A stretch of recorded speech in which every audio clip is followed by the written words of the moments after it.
All right, all right, all right. Good morning, good afternoon, good evening, wherever you are in the world. My name is Bison, aka Bison Trades, over on Twitter, and welcome back to another episode of RareFUD Radio. On today's episode, we do have Jake McCarthy from UGS talking about Underground Society, talking about all the cool features they got coming up, talking about the project itself. We have a lot to dive into because they are a feature-rich um, NFT. They are. So I am so excited to talk to him about it. And joining me, as always, is my wonderful co-host Dor3ann. Dor, how we doing today, my man?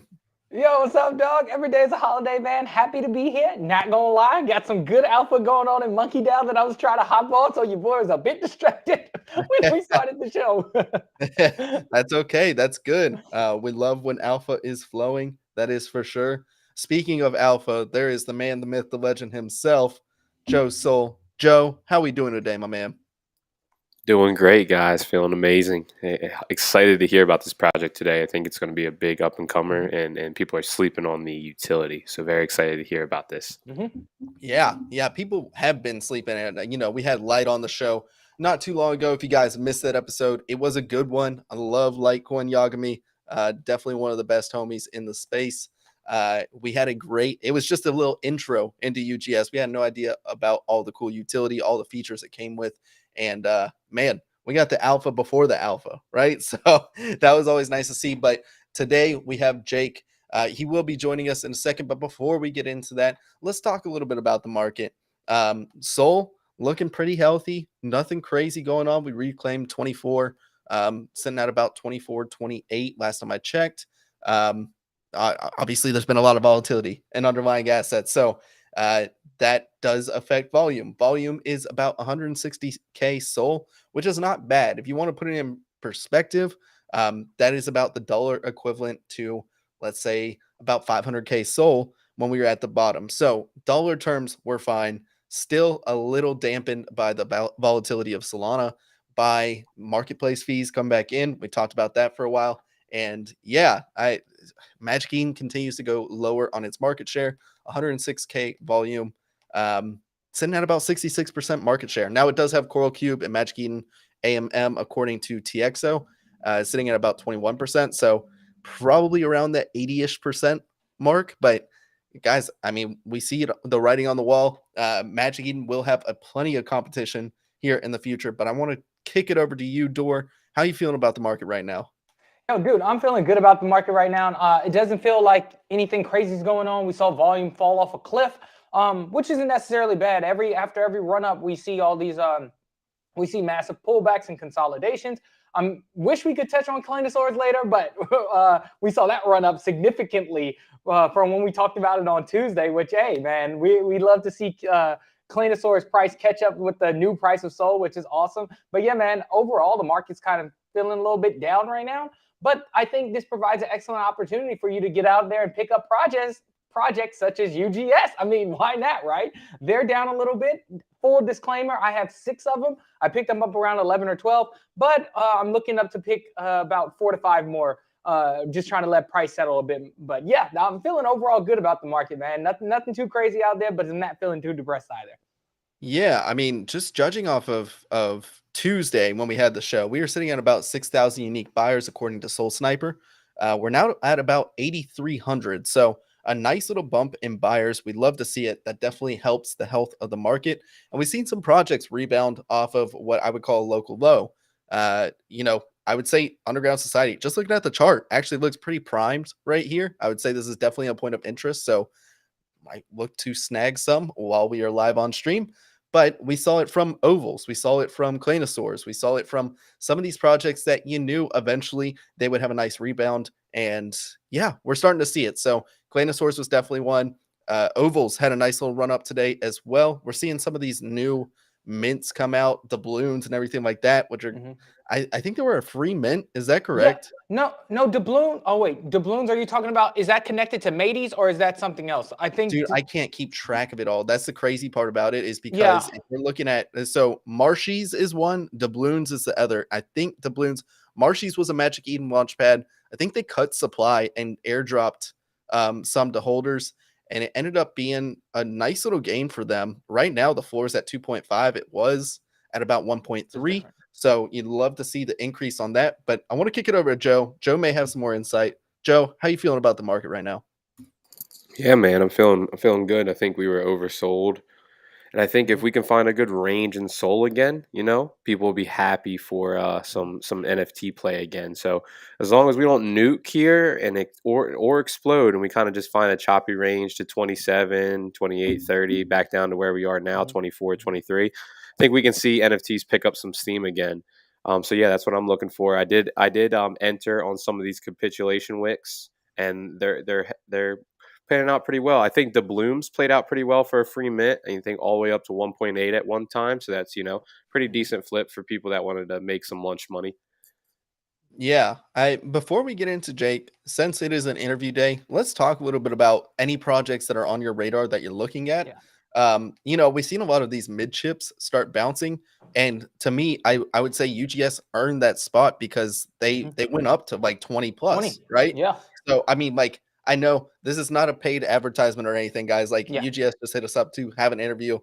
We love Jake, we love Light, we love Searcher. These are all homies, so we love to give them the spotlight, especially good projects. But I actually do love the chart right here. This is a really interesting point, and you could see the upside. I mean, these things ran to 20 plus. Another one I'm looking at is Liberty Square. They're all the way down to 12.2. For me, that is like, I don't know if we'll see those prices for too long. I haven't seen them as active on Twitter as they normally are, but man, this chart actually looks decent here for a rebound. Kick it over to you guys real quick. Let's go Joe, Dor, and then we'll bring on Jake to get into this interview. Joe, any projects you're looking at right now?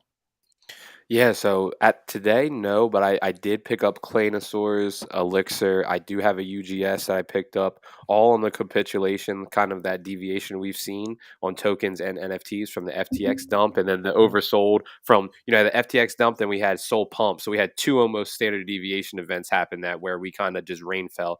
So I picked some of those up. And I do think that some of these projects coming in, we haven't had any mints for so long that, I think they're going to do very well. GigaDAO, Montley, you have the Heist, you have all these new projects that I know it's been a very downtime for us. And I think we've all taken profits and we're finding ourselves again. Futures kind of chopping everybody out. Everyone's kind of coming back to NFTs, feeling comfy here. So I think you can look for that mint meta maybe to hit back in a couple weeks or a month or two. Yeah. I'm kind of in the agreement, but Dor, anything you're looking at as well? Yeah, man. Freaking, I've been all over the place recently, dog. I'm trying to get, there's so many different metas that I foresee coming. We got the out there that have potential to pop off. We got gambling meta, NFT-fi meta, freaking IP meta, and, gamification meta.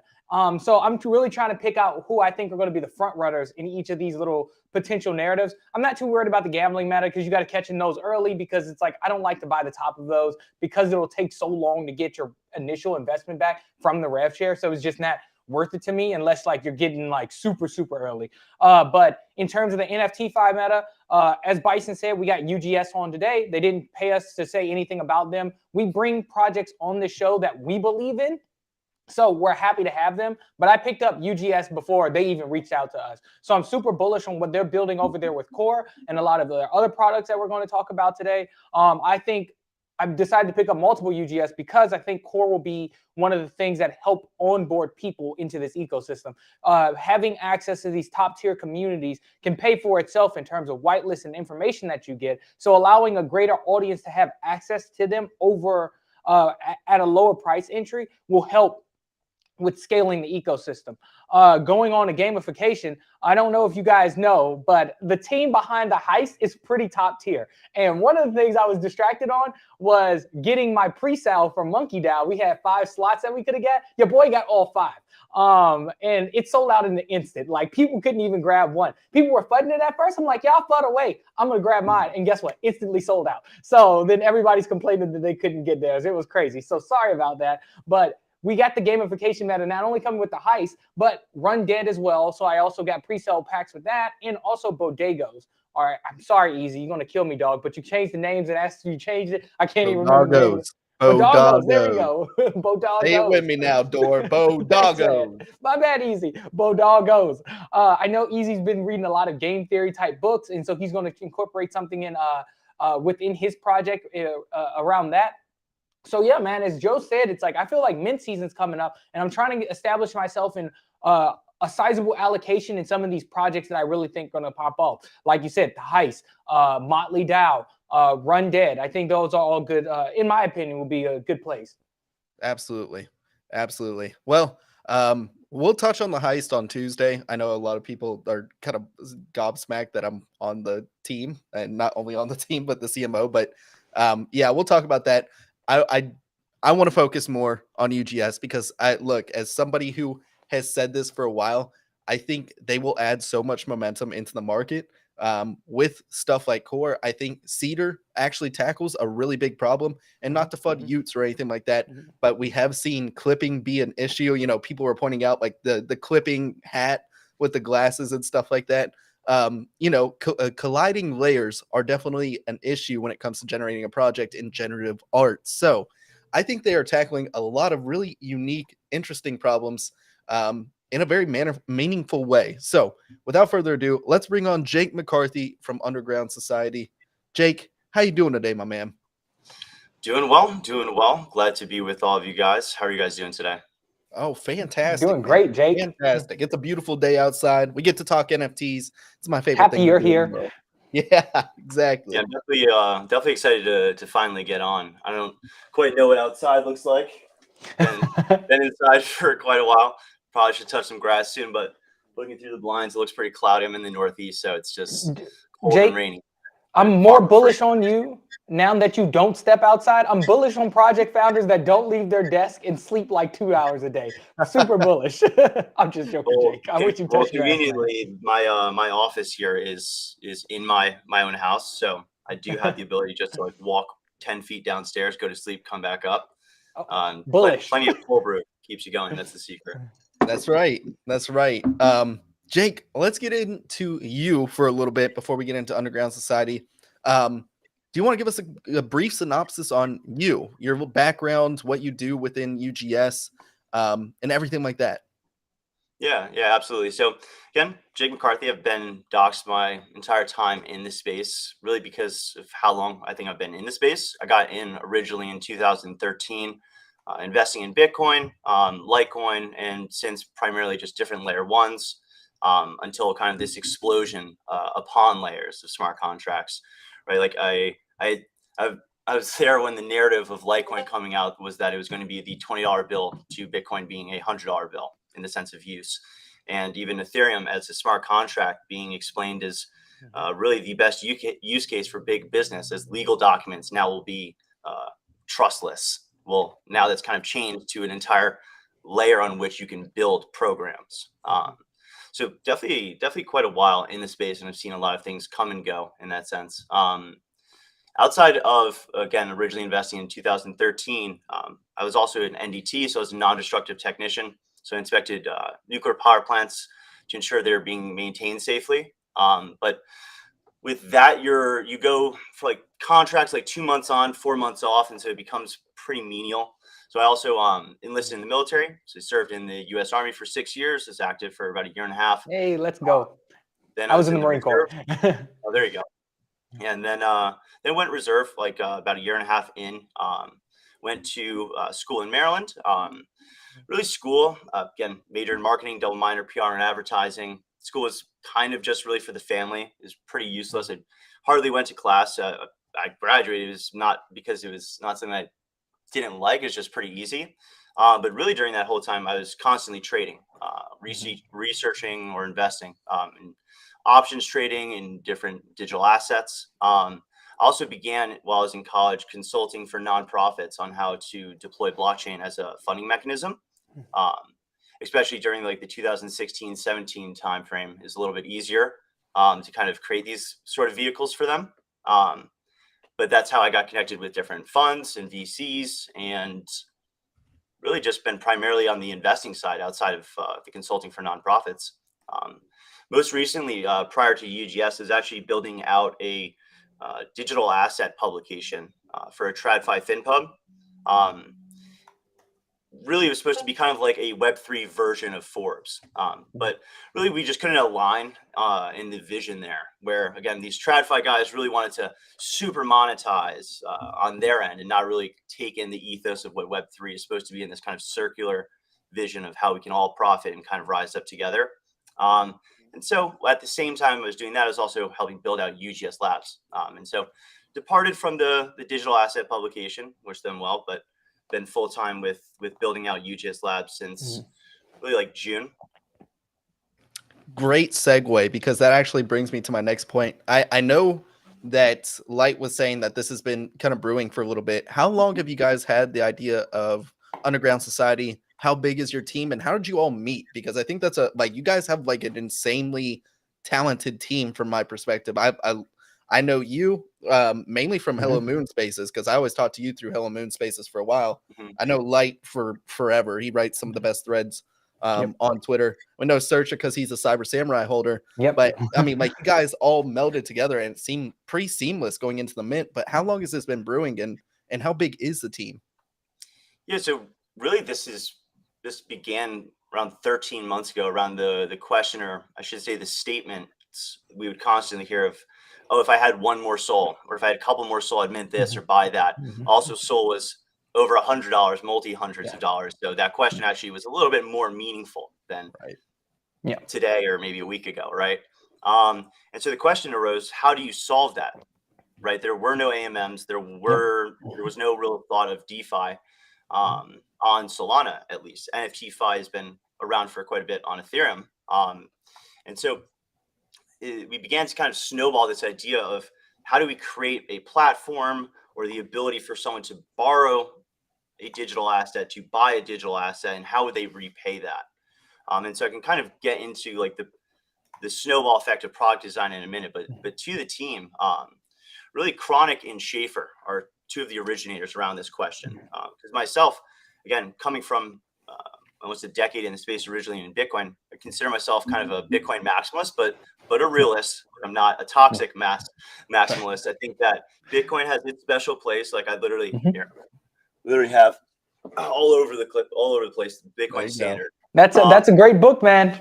It's a fantastic book. People should definitely read it. But a lot of you can't ignore tech, right? It'd be like saying, oh, I love Microsoft, so I'm going to ignore Samsung and Apple. It just doesn't make sense to me. And so really where I had been concentrating just in the trajectory of this were on chains like Ethereum, even Avalanche. And I had invested in Solana like fairly early, but I just hadn't gone really into a lot of the NFT side of that. I'd been very much so on the NFT side of Ethereum, certainly the DeFi side of Ethereum and Avalanche, and then the DeFi side of Solana with platforms like Radium. Actually, even speaking to that, it's funny because I would go on Radium, get and stake a ton of it, so I would get those early drops of tokens, and then started noticing you get the same thing for their NFTs, and I was like, what the hell is going on with Solana NFTs? To my own default, or to my own fault, though, I should have obviously paid closer attention. But my co-founders, Chronic and Schaefer, were paying very close attention. And Schaefer certainly was in the Solana NFT space probably the most of his time in crypto. And so he had approached me because he's known my time in crypto, and Schaefer and I have known each other IRL for over 6 years now. And so he asked me to kind of evaluate what they were building, kind of give them some advice on like how this could be achieved, and really like consult on how to kind of bridge DeFi with NFTs in this way. And again, Chronic, one of the other co-founders, also has a lot of experience in finance and DeFi. And so it was kind of a natural mold there for him and I to begin connecting and kind of forming out this idea in a pretty unique way. And again, we'll get into core in a moment. To the rest of the team, though, many of them, well, not many of them, but a few of them were already kind of in the question of, okay, are you going to join the team? Right. So that's when I met Light through this kind of process. Great guy, love Light. Then obviously, as we're thinking about launching the NFT and how are we going to kind of construct community, we wanted someone that really was understanding of what it took to build out a good community. And it doesn't just take like, hey guys, what's going on? It really takes management of the Discord. It takes understanding like that, okay, too many channels or channels designed in this way are going to just make people have cognitive dissonance where they don't want to be in a Discord. And you wouldn't think as a company, oh, it's the number one priority. I want people to be in my Discord. No, but it is so important. So then that's again when we brought in Searcher, Gecko. He's our head of really creative design. He came on initially in different forms of creating different content for us, whether it's music content, but really noticed like his extreme talent for just leading a creative direction, whether it be kind of managing like UI and UX and how that's going to play out, or I mean, as simple as like, hey, we have a Twitter space today, we need a sick graphic for it. And he really took a strong lead there. Soul Snatcher, I think he changed his name now to Socrates because of the other Soul Snatcher that exists. He also helps lead community. He's been a really great member of the team. We have 2 in-house Rust developers that are fantastic. And so that kind of sums up a good amount of the team. Of course, our fantastic mods, no fault to them. Sorry, definitely want to shout them out. They do a great job with the constant feedback of people all day. Absolutely. I mean, you guys have a comprehensive team, and that's, Yep. I think a lot of people don't realize how much goes into a good project, and how much people should be looking out for teams and how much it matters. Yes, to the dog. project. So I cannot agree. You guys picked some amazing people up, and it's nice to see you guys all mesh well in your own roles. So definitely bullish on you guys. But let's get into the project itself because you guys have a lot of features. So there's really 4 core features I want to talk about. Core, that's hilarious. Pun intended. We'll talk about core. I definitely want to talk about core because I think it's the most interesting for me, and I've talked about it a lot on the show. Let's talk about Talon. So what we can do with Talon, staking for Talon, everything like that. Talk about the black market, and then we'll talk about Cedar. But if there's anything else I'm missing, we'll tackle it at the end of the show. Let's talk about core though, because again, it is the feature that I am most excited for. Same. As somebody who's been in real estate and loves the idea of leveraging, using down payments, being able to pay it off, and kind of that's not bad debt anymore. You're actually paying yourself to an extent by putting it in equity into a home, right? The same thing could be applied to NFTs. And I've been saying this for a while, like you guys filled a perfect niche because I think a lot of these NFTs, a lot of people would get, especially when they first enter the space, right? They see like a DeGod at 500 SOL. They're like, oh my gosh, like how much is that? That's 10K. Like I'm not affording that. I'm not doing it. But as they kind of get into the ecosystem, they're like, oh, I can definitely see why SMB is like 200 SOL. I can see why DeGods are 500, but there's no way I'm going to be able to afford that, right? Yeah. You guys came in and entered with a great feature that sounds like it's going to be released here relatively soon. But I want you to speak on that. Let's talk a little bit about core, what it is at its core, and then talk about how it's going to actually work out. Yeah. So core is really Solana and really the market, widely speaking, first automated liquidity provider, an ALP. And we're kind of looking to coin that because AMMs have long existed. And we should definitely preface this with that we don't compete really in any way with exchanges or AMMs completely out of the way we designed core. Again, that snowball that took place, a lot of thought went into how do we create a product that has ease of use, a fantastic user experience, and adaptability, right? If you're a stagnant platform, you kind of start to get rid of adaptability, clip off ease of use as well. User experience, yeah, you could have a great website, fantastic. But when we were thinking about how to create core, we went through the thought of a platform, which would then really require users to come to us, therein taking volume away from exchanges, right? And we didn't want to have that kind of competitive relationship with exchanges. And at the time, AMMs didn't even exist. So instead, we elected to create the browser extension. Much like Phantom or MetaMask, you can go to the Chrome store now, just type in Underground Society and add it. It is locked, so you're not going to get the full features I'm about to describe here. But when you have this extension, what it does is it actually creates an overlay on the exchange that you already go to.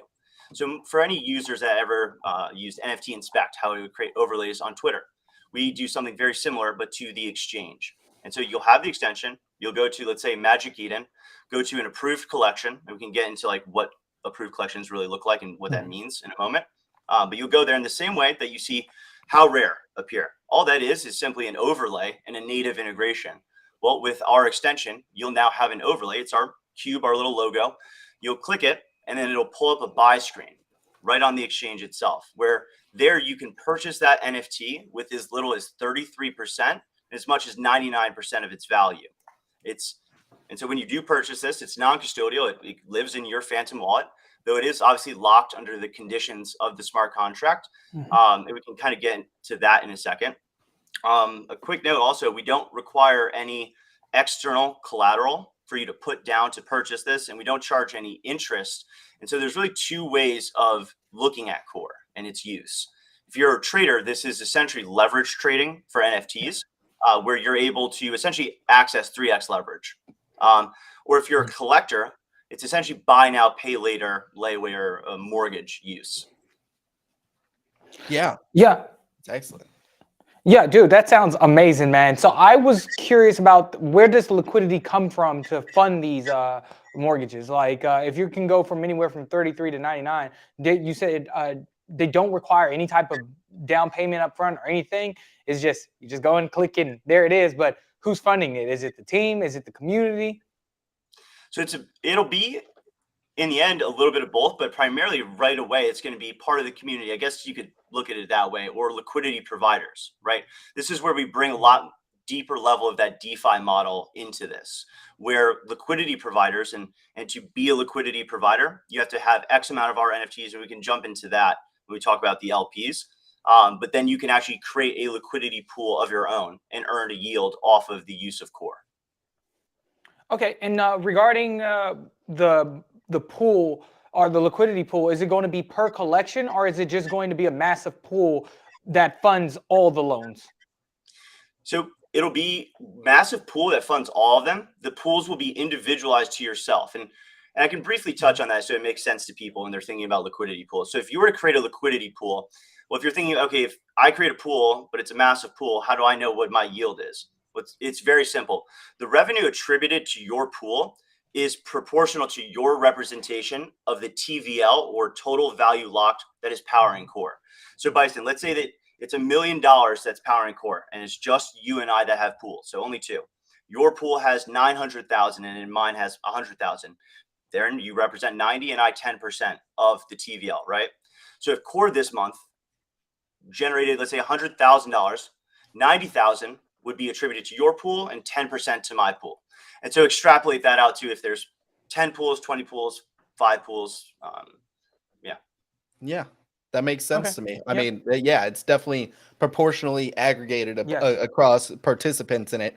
I do want to get to that since we're on the topic of how we can contribute to the liquidity pools. From the light paper, we do have 3 tiers where it goes 50, 100, and 150 NFT holders. I actually think this is smart now, thinking at it from a high level, because the people that have that collection size usually have the liquidity in order to provide meaningful liquidity, not just, like, not like it's going to kill you or anything, but it's not just $1,000. It's people that actually have the funds to make a massive liquidity pool. Can we talk a little bit about those tiers and how it makes up the payment structure there? Yeah, absolutely. So the way that you are able to create a liquidity pool is you have to have at least 50 of our NFTs. When you create this liquidity pool, you'll lock up either 50, 100, or 150 of those NFTs. The reason why you would lock up more is because the split in the revenue that's attributed to your pool increases the more you lock up. There's also a default time duration. I believe it's 1 month. That's just the immediate default. Every month that you add additional to that in terms of a lockup increases by 0.5% to your side of the split, right? So you're following? And so it's actually interesting because we did this. We came about this model actually when we were looking at our mint, because we were looking at the mint and we're saying, and again, this was just after FTX. And so you guys know what the market was like then. And everyone was kind of wondering, well, what happens if you don't sell out? And so we were originally thinking, well, we can just create a burn mechanism of our NFTs and create a DAO token that would do X things. And so what would they do? And that's where we thought, well, we'll allow them to create liquidity pools.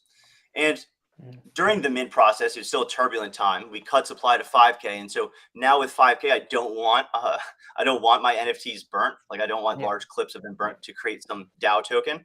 But we still wanted to have something very similar to that. And so that's how we came up with, again, these 3 tiers. And there may be more tiers or tiers in between in the future, but I think that this sets it up like a very good way to start out. And so again, depending which tier you choose will determine your split.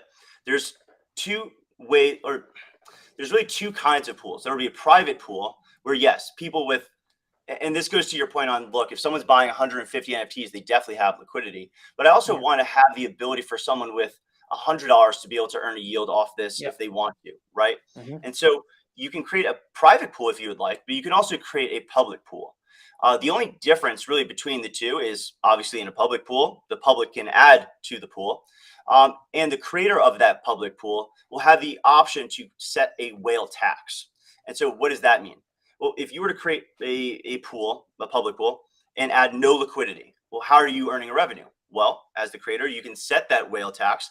And I think what we'll naturally see take place there among public pools is kind of like what we've seen take place with validators, where they kind of lower their tax, give you a better side of the split until a common point where they're not going to undercut each other just for profitability. And what that would look like, again, is in the example I gave you where your pool represented 90%. So 90% of Core's revenue is attributed to your pool. So $90,000 is attributed to you. Then we determine from how many NFTs you've used to lock up what your split is. Then of your side of the split, if you had a public pool and you said, all right, my whale tax is 10%, you're taking 10% right off the top of that.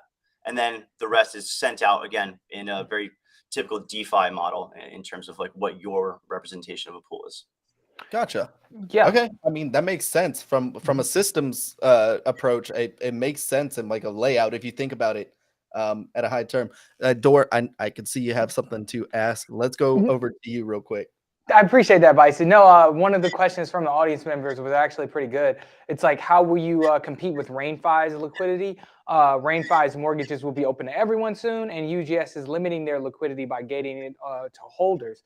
So I find that as a good question, but also I do want to chime in too. It's like, if I'm not mistaken, it's like you're not charging like any type of down payment or anything, which I think that's kind of amazing, while RareFUD does. So it does limit the amount of people, because guess what? People might not have 30 SOL to put a down payment on. So if they're not able to do that and just automatically get it, I think that makes UGS way more competitive. But please go ahead, Jake. Sorry.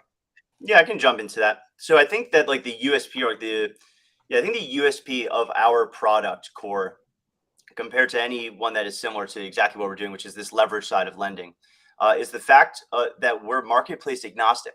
You're not going to have to go to us. You're not going to be limited to the collections that are on our platform or the listings on our platform. Because if you go to RareFUD, go to Utes.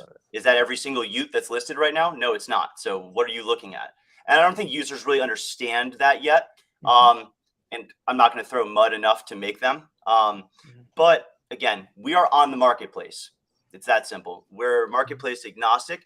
Also, in terms of what you're able to purchase, the minimum required to actually purchase an NFT. So if you wanted 100 SOL NFT, again, it's between 33 and 99%. That's what you have to input, right? And so you would have at minimum to pay 33 SOL. I believe other models are looking at like 50% of that, right? And so when you're so stringent on that, again, we also didn't want to go lower because we didn't want it to be too degen where people are getting liquidated, like just and not even realizing like what they're doing. So I think we have the ability, number one, that we're on every marketplace. Number two, we give you the ability to purchase with less, which isn't even a big selling feature because that's just a constant kind of circle to lower and lower anyway. I think the biggest piece though is the fact of what you'll actually be able to do with that NFT. So when you purchase that NFT with other models, go ahead, sell it. You didn't pay back anything. Look, okay, you bought 100 SOL NFT, you put 50 SOL down, we cover the other 50 SOL, you own it. Again, there's no interest, but go ahead, sell it right now. You can't. You have to pay it back first, right? Not with us. With our model, I'll run everyone here through a very quick example of using Core. So you'll have the extension. You'll go to Magic Eden, go to approved collection, 100 SOL NFT. You input 50 SOL, we cover the other 50 SOL. Boom, you've purchased it, lives in your wallet. Where do you manage this purchase though? Well, there's two places, and I'll go through the first because there's a lot of unique features to the second that we can discuss in a moment, but the extension. So you'll click the extension, connect the wallet that you used in the first place to purchase, and it'll show you all of the NFTs that you've purchased using Core. You can click the individual NFT. Actually, do I have the ability to share my screen? Yeah, absolutely. Yeah, So this is awesome. that middle Give me one screen, sec. middle button, I'll bring you up on as far as the screen goes. Because sometimes it's just easier to show people. Yeah, absolutely. Because I know, like, in explaining this, it's going to get lost. One sec. No worries. It is a lot easier to visualize some stuff as well. So definitely get it. Sharing screen does help a lot.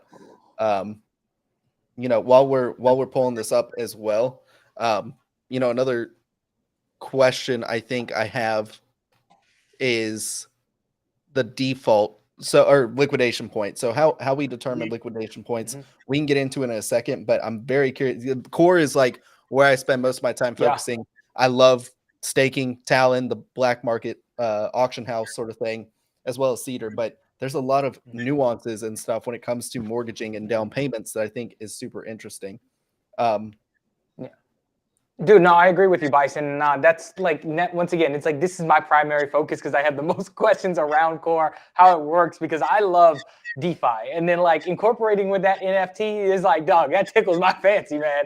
So I just want to fully understand this and how I can capitalize on this and take advantage of either providing liquidity or utilizing or listing things for like high volume collections, knowing other people might take loans out on them. So yeah, there's a lot of game theory behind using Core that I just really want to jump into. Yeah, so again, I'm going to be showing this from Figma. So I'm just doing this really just because, I mean, I don't care about leaking some things, but I have a super wide monitor. So if it starts to mess up, it's because I have it like it's stretched out. And so again, let me see here. How do I do this? There's a share screen button that's in the middle, like it's right next to your enable camera. Perfect. Okay. And I will go ahead, perfect, and bring you up. Okay. Is this coming through clean enough? Yeah. Right? Yeah, should be good. Okay, perfect. All right. So again, to the management of that purchase you just made. Well, let's go back to that first off. So again, you'll click our little overlay. This is that buy screen that comes up on the exchange. Here's where you'll be able to input, again, as little as 33%, as much as 99%. When you purchase the NFT, boom, goes to your wallet. The management of this purchase is, again, in the extension. So you'll connect through the extension. You'll click the individual NFT that you've purchased. And here, this is why I wanted to show this screen, because if I just try to explain this without a visual, you get lost. So here is the management screen for the individual NFT. You have liquidity, sell now, and list.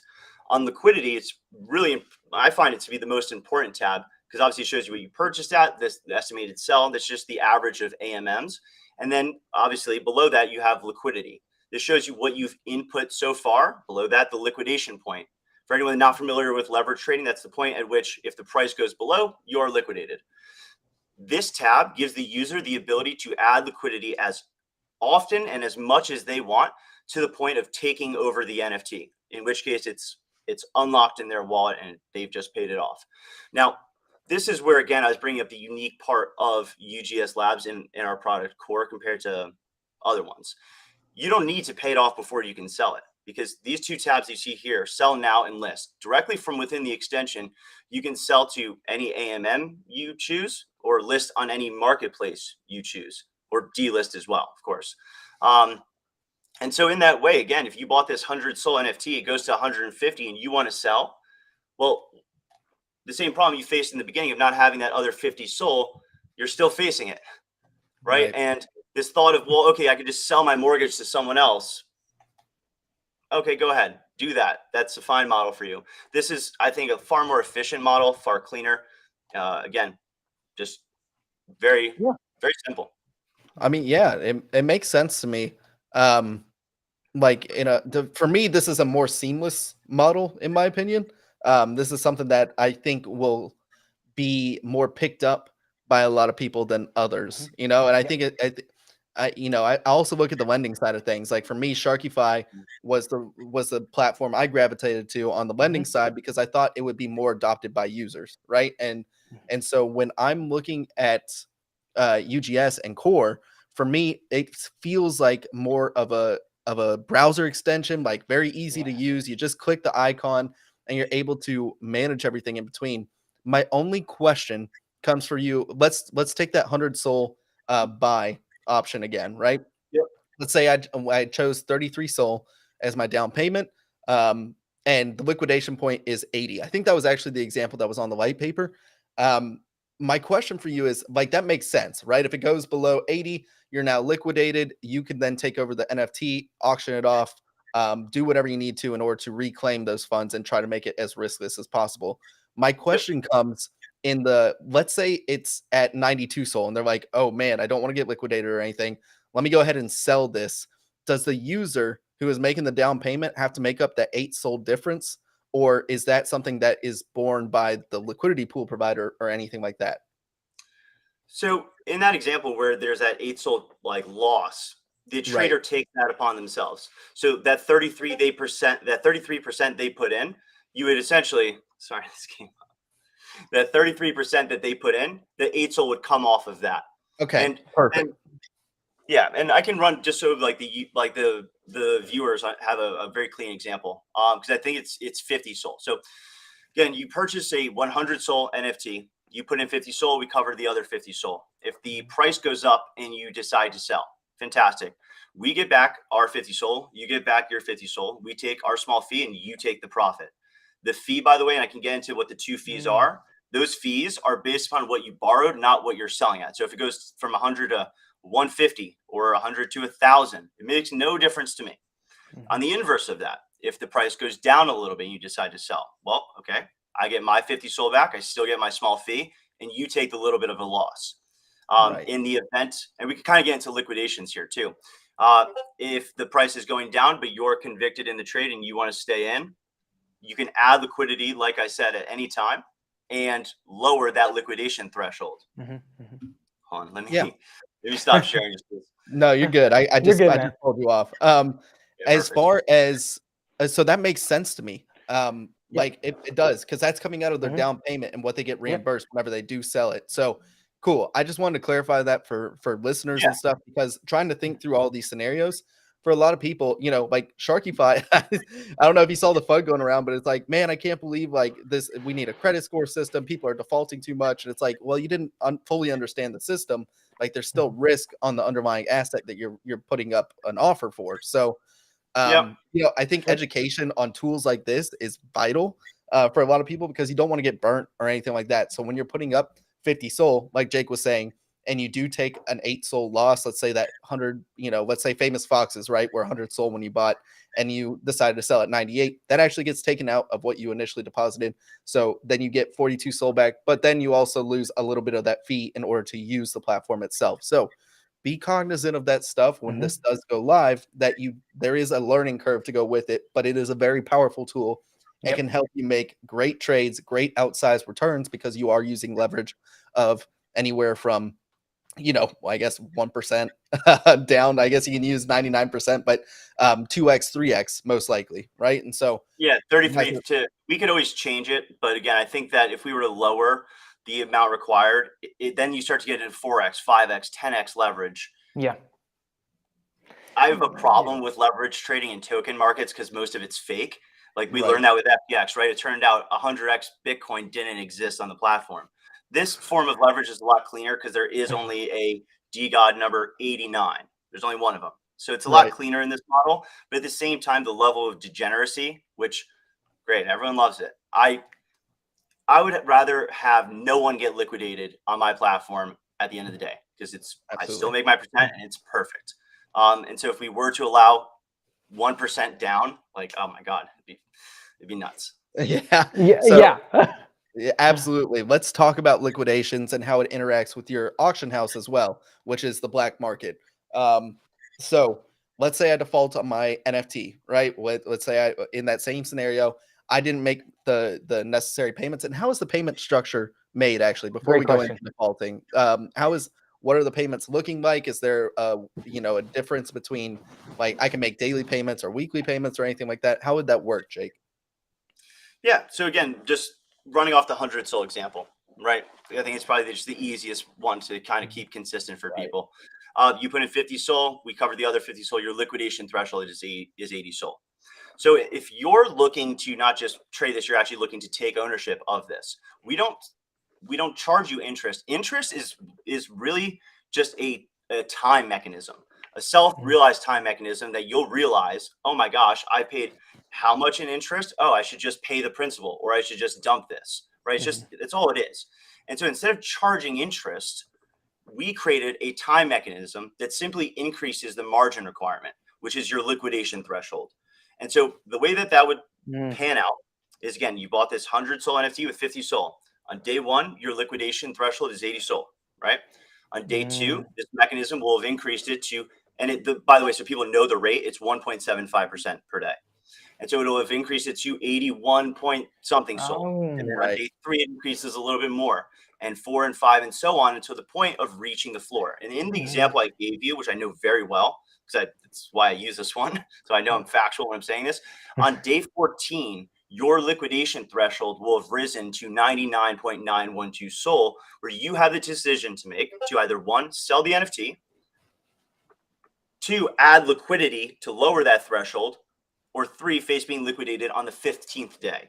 Now, if the price has gone, or if the floor price has gone up, you obviously have longer. If it's gone down, you have shorter. Now, that's just the trader perspective. If you're a collector, well, like I said before, you can add liquidity as much and as often as you want. We don't make that decision for you. And so if you're adding a little bit of SOL each day, well, you'll have certainly longer than 14 days, given the floor price stays the same. But again, that's how the timer mechanism kind of comes into play versus charging you for it. We just build it to happen regardless. So, dude, I love that. The thought process behind that, dude. It's like, I'm so like, this is all amazing. Like, even before you came on, I didn't realize Core was its own like app, kind of like Phantom, which I think is amazing and helps with usability, because one of the biggest barriers to crypto is just like understanding, like, oh, I got to go to Phantom, get a Phantom wallet, then go use Phantom to go to Sharkify or Frack to take out a loan. And it's like, but just having it in the app is just like super streamlined. So that's amazing. However, I did want to talk about liquidations in the sense it's like, if somebody comes along, needs liquidity, no collection bids are out there, and they just floor it substantially below the floor. As soon as that floor price updates, is it going to get liquidated, even if it's just like one NFT? No. So the way that we determine like the liquidation of like the floor coming down, it's not like the same thing comes if what happens if someone fat fingers, right? Like, we love Easy, but what did he do, right? Remember that during the FTX crash? Yes, right? the SMB fat finger, that was infamous. Yeah, all of a sudden, all of those NFTs get liquidated. No, we can't have that. And so we've built like a custom algorithm. I don't want to give it away, obviously, that takes into consideration essentially how long the floor has been below this point, how many listings have sold below this point, what's like a weighted average across the total amount listed as well. Because you do have to consider collections of different sizes, like a 10K, and the volatility that comes into, okay, all right, one listing below that liquidation, all right, 5, versus a 500 collection, and there's one listing it just sold below, 2 listings, and so on. And so flat out, no, fat fingering or people trying to dump any NFT now. That's super useful. I mean, like, I think that's smart because it is kind of like an algorithmic index that you guys have created to ensure that, people aren't, especially on an illiquid market like NFTs, you need some sort of fail safes in place that, you have the infamous easy fat finger. It doesn't liquidate everybody else who are in that same position. So I love that. I think that's super smart. I was hoping you'd say something like that because, back in the BitMEX days, the liquidation engine, sometimes that index got absolutely effed, and it was cascading. So I love to see it. That's great to hear. Let's talk a little bit about, in the event that somebody does get liquidated, what happens to NFT, Jake? So if someone is liquidated, the NFT, and for those that, again, might not come from an understanding of leverage trading, liquidation event means that, again, the price has gone below that threshold. and you forfeit your ownership of it. So the NFT is routed in two ways via the smart contract. We don't manually do anything. Roughly 30% will get routed to our AMM partners and automatically sold. The remaining 70% will land in the UGS Treasury. Excuse me. Will land in the UGS Treasury wallet, where obviously we can do a number of things with them. But the primary function of those NFTs will be to actually list them in Black Market. Black Market is essentially our auction and raffle platform. There's three tiers to Black Market. There's private, public, and general. Private, obviously for our holders only. And so our holders will be able to access those liquidated NFTs exclusively. There's public, which obviously is for holders and the public. Some of the auctions there may be gated in our token Talon. And so one of the uses of the token Talon. And then general really applies to the raffle platform side, where we can have NFTs listed in these raffles with tickets sold in Talon or Sol. And we've already begun putting items of our own in there just to test it. And it's actually working out really well. I love it, dude. I have to say, man. I mean, we can go on for hours, I'm sure, talking about distribution of what would be a Talon listing and what would be like public, what would be private, what would be like absolute general, you know, in raffles and stuff. As far as just a high level overview of that, because we can dive into that deep, how do you determine what is going to be in each one of these tiers? Well, it'll be initially a manual decision. We could even open it inevitably to like some sort of DAO governance or community governance. Though obviously, I think most that won't result in a fair playing field, where obviously the community will always vote for the best to go straight to them. But I also feel that way myself, where everyone should understand that initially, where it is manual, the best will go into the private auctions for our holders only. That's the whole point of having the private side, right? Of course, we'll throw in the spice here and there to make it fair to the public as well as into the raffles. And in terms of how these thresholds get met, 'cause I know that was a question of yours of what we actually achieve from the auction. What if the auction goes for one Sol, right? Like no one bid on it, the DGOD, right? That won't happen, because these auctions, we set the minimum threshold to be what we put in and the fee. So again, in the example I gave you, 100 Sol, the liquidation occurs at 80 Sol, but we only put in 50 Sol. Our maximum fee that we charge, I should actually point that out. I'll get to that in a second, I guess. But we would just simply apply the fee that we would have charged to that 50 Sol, to that minimum and that would be the minimum threshold, right? And so that's where bidding would begin.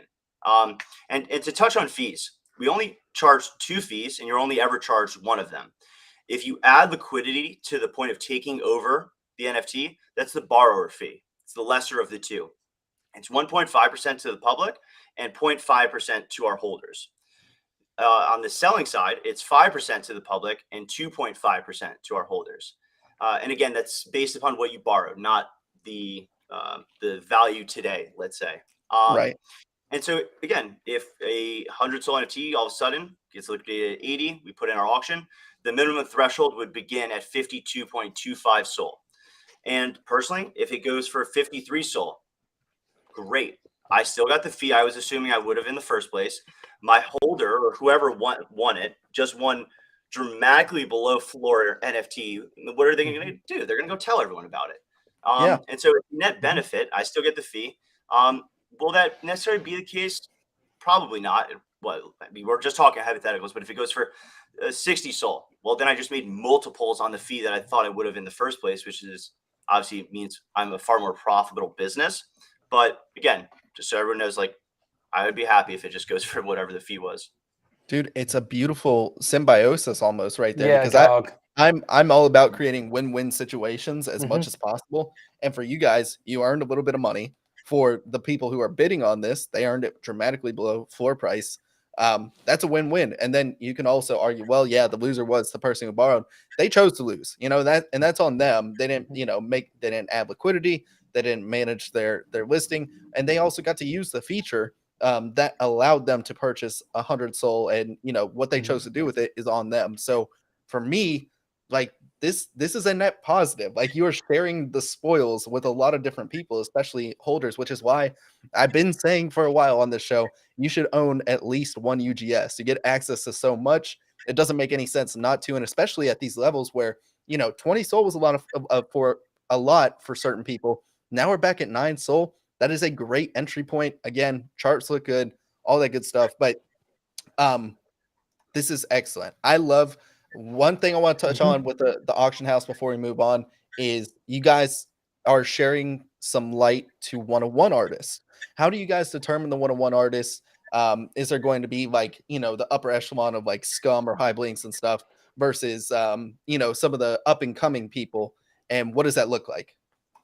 Yeah. So again, this platform, Black Market, really serves as a perfect funnel for us to essentially pull liquidity out of the liquidated NFTs without dumping them on the market, cascading floor prices lower, right? So we don't affect collections. And so that's why creators at first were like, wait a minute, but no, they're happy with us. But with this platform, it's a perfect place to then also use and shine a spotlight, like you said, on these one-of-one artists, where a lot of different places might charge them exuberant fees or a percent of whatever the auction or raffles turn out to be. We don't really care because to charge anything. It's just a secondary thing that we can use again as a spotlight. And so how do we determine who the artist is? There's obviously a vetting process that goes into it to understand that this isn't a scammer, right? Right. But outside of that, I don't care. Like, I don't believe in like a hierarchy system of where it's just going to be John Lee, right? Like, it's just going to be Bunchel. No, I'd love for Mumu. I'd love for her to come on. I think that you should shine a spotlight on artists of all calibers. But again, there is a vetting, so we do make sure that we do our best to make sure that they are legitimate artists. They're not just fivering art from somebody. And so we already have like a pretty extensive schedule set up for that. And so you'll be seeing more in that soon. I think we're booked out for like 3 months already now, like for like how we're spotlighting. Dude, like, it's so funny that you brought up. Of course, Bison brings up one-on-one artists, but it's crazy because I finally downloaded Dialect yesterday, and like the little sticker pack, I'm like, oh man, the artist behind this sticker was cool. So I looked her up, and I think it's Mui Moo or Moimo. Yeah, her art. What's up? Yeah, I have it too. Yeah, that one, dog. Yeah. I was like, man, this is pretty sick. So I was like, let me check her out. And I was like, oh man, it's like her art style is like that little anime adjacent art style that I love. I'm like, oh man. So I hit her up. I'm like, yo, when is your next auction so I can like bid on it? And I'm letting you guys front run my alpha. So congratulations. I was like, she's like, oh, I'm going to have my next auction on UGS. And I'm like, perfect timing. Yeah, you just spilled some alpha, by the way. Fuck. Oh, see, my bad, dog. Whoops. He's king of that. Yeah, he's like king of that. I know, and she's fantastic. Like, she also did the work for I think actually a few of our one-of-ones. And so she's fantastic, right? And it's artists like that someone might not have heard of. That let's shine a spotlight on them. Let's give some exposure to them. And if people are using this platform, I think that's the perfect way to do it. Yeah, absolutely. Man, you guys have so many features. Like I said, we can go on for hours just diving into each of them because I think they're so nuanced. But let's go ahead and move along here. Some of these auctions are going to be in Talon. Some of them are going to be gated by Talon and everything like that. Let's talk about staking for you guys. So you can stake your UGS NFTs in their portal. Your portal is great too because what Dor3ann and I love, Cyber Sam's as well as Joe. We love soft staking in general. You guys have soft staking. I think soft staking is the future. For me, it's always like a marketing ploy almost where if you don't see it in your wallet, you're going to forget about stuff, right? And so when you can actively see it in your wallet, you're like, oh yeah, let me go ahead and check, UGS's portal over here, make sure I'm not missing any auctions or anything. You just get a lot more participation rate from what I've seen in the projects that I'm involved with. Who is your staking provider? And tell us a little bit about Talon and what you guys have planned for it. Yeah, so huge shout out to Cardinal, of course, it's Cardinal. But yeah, huge shout out to their team. Love those guys. Big shout out to Manny. And so it's through them. They're fantastic to work with. And they're always pretty receptive to feedback from either us or community members. So it's a huge shout out to them. The staking for it, yes, staking earns Talon. Talon is essentially our utility token across the different products that we'll release. So whether it be, again, a auction that is gated, so you have to, as a non-holder of our NFT, have Talon to enter the auction, or the auction itself is in Talon, or raffles are conducted in Talon. There's also some unique things that we can use Talon for with Core itself in the future. I'll save that for the next episode. Yeah, that's some of the plans right there in regard to what we're going to be using Talon for immediately. And I think we've actually seen pretty amazing turnout on Talon right now. Like a few of the first raffles that we put out in Talon, I think sold out in like 23 minutes was the fastest. And if you go over like Foxy Swap, I think like the FDV last time I checked was like 4.7 million. So, and awesome. we didn't put an LP to it. So it's just pure to peer right now. And what does FDV really mean? Right. Exactly. I'm not a big believer of FDV, but like still it's really cool to see. And when all of a sudden we put, at the time, I think our NFTs were 20 SOL. We put our 20 SOL NFTs in for Talon. Turned out it was pretty valuable to be staking your NFT then. Yeah. And for those that don't know, you can earn 10 Talon a day on your NFTs per NFT you stake. You do have a max emission, like your minimum mission deadline of where you will be fully emitted on the Talon token appears to be 1,000 days. So you guys, you're accounting for everything on that front. It's a really interesting model. I mean, it's straightforward. It's very easy to digest for a lot of people. And I think that's important, that you're not trying to complicate things with tokenomics, that they start bordering the borders or bordering the gray area of Ponzi-nomics, right? It's straightforward. It's a utility token. You get to use it for cool auctions, for discounts and some of the fees and everything like that. And I think that's great. I think that's what an SPL should be, especially right now until we start figuring out what the next level of that should be. So kudos to you guys on that. I love the staking platform. Big fan of soft staking, and shout out to Cardinal Babs. Let's wrap it up here because I know your time is valuable. I know you got a bunch of meetings to jump on. We are like midway through the day, but let's talk a little bit about Cedar before we wrap up. Cedar is your generative NFT creating platform. And I'll just open the floor to you because there's a lot to go into it. Yeah, so Cedar, really, we built Cedar out of necessity. Again, we were originally a 10,000 piece collection with over 900 layers in each image. For anyone like has no idea what that means, if you take like let's take our NFT or a DGOD, for example, take from like just the outline of a character shape, that's a layer, all the way to the front. Those are the layers. Most collections have 200 or fewer on average. And so again, with us having over 900, when you're generating and you're making sure everything's lining up and your art doesn't look like trash, it manually takes so long to do. And so we needed a tool to really kind of expedite that process in an AI or machine learning fashion. And so out of necessity, like I said, we built Cedar for that. And originally we were going to offer Cedar just to holders in kind of this B2C fashion. But when really running through the deck with different studios and launchpads, a lot of them have already requested it as a SaaS offering, where studios essentially want to middleman Cedar and the creator, and launchpads want to offer it as essentially another carrot of why to choose them as your launchpad. And what Cedar does, again, is not just expedite that process, but it really solves the colliding layer problem entirely, where in layman's term, you can essentially say if layer 1 exists, don't apply layer 5. If 1 and 3 exist in this order, apply layer 9 like this. And so while that's at the generation, pretty much the end stage of creating your NFT, it really feeds all the way back to the beginning with the artist designing these traits and attributes, and helps them. Because as an artist, you might have a very complex trait, like a biker jacket with a bunch of stuff all over it. It's what we call like a sticky trait, where then you have to design attributes to actually really fit in with that trait. It limits your expression, essentially. With this, you wouldn't have to do that. You just design the attributes and the traits you want, and again, use Cedar to automatically format them.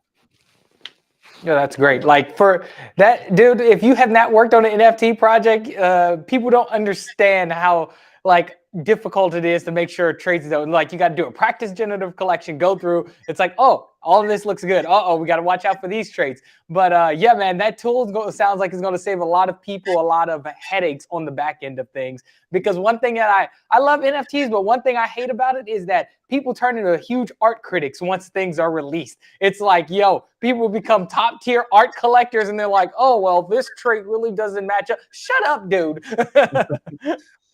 But this helps that, and Mhm. I love that this will be just another added benefit to the UGS Labs ecosystem. You guys will have B2B, B2C, and Yep. service software as a service solutions when it comes to Cedar, which I think is important. I think you're tackling a lot of levels for people that are interested in this product, and they should be. A lot of times, you don't really work through it. You then realize like, oh man, this layer definitely clashes with hair coming out the helmet or something like that. That doesn't make any sense. And Mhm. I think it's a necessary tool that a lot of people will find a lot of use in. Man, Yeah, it also really helps us cover pretty much, like, as UGS Labs, we cover DeFi, we cover NFTs and the creator tools, we cover infrastructure. If you consider the fact the extension connects across wallets, across different platforms themselves.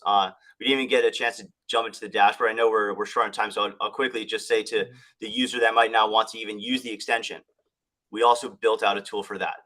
I'll pin the tweet so they can go and look at that. absolutely. Yeah, no, you guys built a lot of different angles for access into your products, which I love the extension idea. I think a lot of other tech focused NFTs should be exploring that option for some of their stuff. Like a lot of people don't want to get redirected to a site in order to access it where they have to go back into the site they were trying to originally access. Some people want that. Some people like the cleanness of a dashboard. So I love that you opted to develop both of those access points. But for me, I think 90% of people are probably going to use that extension because it's just so easy. You just click that little icon and you're right there. So the other part is like the second that we open up the extension for all of your NFTs, not just the ones you bought with Core, all of a sudden now we're an aggregator of every marketplace and every AMM. So it's like, it's just convenient. It's great, man. Yeah, and again, we are all about NFTs that are helping to propel the idea that Web3 should be open, like you guys. I mean, it shouldn't just be marketplace specific or anything like that. Like you guys will be accessible pretty much everywhere, and I think that's really exciting. The last question for you, actually two questions, because I actually think the last one's fun from the comments itself. How do we determine collections for Core? I'm not sure if we ever determine that or what's a verified collection or anything like that. Yeah, so I would like to find a way to make that decentralized, right? Where we're not the arbiters of what collections are approved. Initially, we can't, because we can't have risk to liquidity providers open to just any collection, right? The same way we don't say that to a liquidity provider, like, okay, you can you have the ability to only say TIOs, or you have the ability to only say DGODs. We also don't want them to be at risk because we just allow it to be used across anything, right? So there is a very strict vetting process. We talk to the teams. We make sure the teams are going to be accessible to us, because there's a lot of different points. Like our first batch of, and that's how we'll be releasing this, by the way, in batches of 5 collections each. The first batch is Champions, Blocksmith Lab, DGODs, SMB, and Galactic Geckos. If you think about those 5 collections, from the total collection size to the trade count, they're very diverse. The reason we're doing that is to really battle test all of this that we've built across all of that kind of data, where then we can begin to onboard other collections, ones that might not have as ingrained amount of time or as solid a team. I mean, there's even ways of opening this to minting, but again, the way of more collections kind of getting in, or it's going to be a slow process through. We're going to be adding collections. Again, a lot of community feedback. If you want collections, we will have a channel for you to say, add this one. Yeah, like I said, in the end, I'd like to make it very decentralized, where the LPs or the community are the ones deciding. Right. I think a lot of us understand that when it comes to making these decisions, it has to almost always start out centralized. We talked with Ryan from Motley Labs, talking about night market and everything like that with Motley DAO, and how you have to make these decisions almost centralized. And then from there, you can determine what's the best way to kind of delegate and decentralize all of these decisions. So I don't think anybody's going to fault you on controlling it at first, and then from there kind of figuring out, okay, what factors are we going to leverage in order to make this decentralized. Nobody's going to fault you on that. So I actually love the route that you guys are taking with it, and just testing out, and then from there just expanding like crazy. So it's going to be fun to see, dude. I'm so excited for the future of UGS. Last question for you. I think it's fun from the audience. How do you handle Lollipop? Now, what do I mean by that? I'm hanging Lollipop up is here. very, very Don't ask big. me that yet. No one can handle it. All right. Lollipop is not able to be handled by anyone. I can't handle him. You guys figure that out and then come tell me what to do. I'm not gonna do it. The man's on a mission, dude. Burned his own PFP. Like, you think anybody can handle him? Probably not. Yeah, I saw that question pop up and I was like, oh my god. You're like, oh. Well, No, I mean, it's a fun one. Yeah, no, I think he's funny. Freedom of speech. I mean, yeah. I mean, like I said, we are our company. He is his own person. I'm not gonna tell him what to do. He's not gonna tell us what to do. It's a good relationship in that sense. Yeah, and I think that's important too. You know, he is very wanton sometimes, but look, Lollipop at the end of the day, there's a nice mixture of serving his own interests, but also serving the interest of Web3. And I think ultimately he decides to do that. You know, like I don't see anything as super malicious. I think it's kind of fun sometimes. So, I mean, yeah, on one point, just because a lot of people don't see this side. Look, like in my conversations with him, he's never mentioned to me one thought of like a malicious intent, like, hey, I'm gonna do this or I do this because I want this and this is for me. Every time I've spoken with him transparently, and like if it needs to be, I'll fucking drop the chat log. Like every single time, it's always been for the space, opening things up, Web3 ethos. So I mean, I get it. There's a lot of shit talking going on, and unjust, I'm not here to determine it. Right. That UGS does not fully endorse all of Lollipop's statements or actions, right? I mean, we got to say that out for the rest of the people that Lollipop is not UGS. UGS is not Lollipop, but they do share a common interest. And the fact that he aped in, dude, he aped in so much on UGS. I love to see it. Man usually has a pretty good head on his shoulders too. So you guys don't listen to our advice because we've been showing UGS for a while. At least own one. Maybe take it from somebody who likes money a lot. So, guys, I think that about does it. I mean, like I said, Jake, we can go for another 2 hours, and I think we can divulge on some of the nuances. But I know you're a busy guy. I know we got stuff to do. And dude, I appreciate your time so much. You were eloquent. You answered all of our questions and got everything down to the point. So appreciate you. Appreciate what UGS is doing. Shout out to the rest of the team, the mods, and everything like that. And I'm excited to see the future. I know. Let's wrap it up with this. When do you expect Core to come out? Because I know that's a feature that a lot of people are eager for. Yeah, the main feature, right? And just for everyone to understand, I know everyone wants Core today, but it's the things that we also talked about that need to kind of come in before Core is allowed to be put out so the funnel operates properly. But Core looking to put it out within probably the next 2 weeks at most. Again, Perfect. Core's ready. Awesome. We'll probably even put out an alpha version of Core to start letting holders test it, maybe even a little bit sooner. But again, we didn't really dive into the dashboard, so maybe when we open that up, we'll save it for that episode. Yep, absolutely. Awesome. And we will definitely have you guys back. You know, we love UGS. We love the team over there as well. Guys, great show.